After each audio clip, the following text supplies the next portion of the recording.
गाडीमा गाउँ पुर्याएर फर्किए। प्रकाश जन्मिएको बेला स्याहार सुसार गर्न भनेर बुबा आमालाई गाउँबाट काठमाडौँ ल्याएका थिए।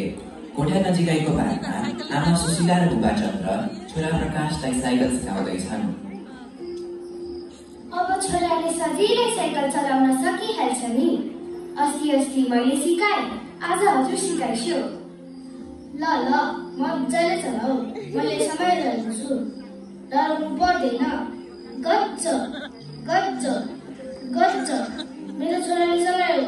पैडल घुमाऊ, मजाले चलाऊ। तिमीलाई चलाउन आयो। गच्च गच्च गच्च मेरो प्राण मेरो भविष्यको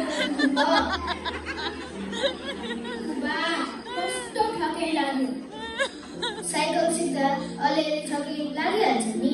ल एकपटक फेरि चलाऊ, आफै चलाऊ, तिमीलाई आइसक्यो। बुबा हाम्रो हजुरआमा कहाँ जानुभयो? किन चाहियो? जहाँ गए पनि खुरु साइकल चलाऊ। यो साइकल मेरो जन्मदिनमा हजुरबुवाले किनिदिनु भएको होइन, मैले बिर्सेको छैन नि। उहाँहरू टाढा जानुभयो। साइकल सिक्ने बेलामा किन अनावश्यक कुरा सम्झेको? ल एकपटक फेरि एकाग्र भई चलाऊ। सधैँ तिमीलाई साइकल सिकाएर बस्नु फुर्सद हुँदैन कि हामीलाई। ल अब चलाउन आइसक्यो तिमीलाई। गजबसँग चलाउन सक्छौ। मजाले चलाऊ। बाबु धेरै टाढा नजाऊ है। तिमीले साइकल चलाउन सिक्यौ। आई लभ यु मेरो छोरा। बाबु धेरै टाढा नजाऊ है। आई लभ यु मेरो छोरा। मजाले चलाऊ। होस गरेर चलाऊ है। बाबु धेरै टाढा नजाऊ है। बाबु धेरै टाढा नजाऊ है।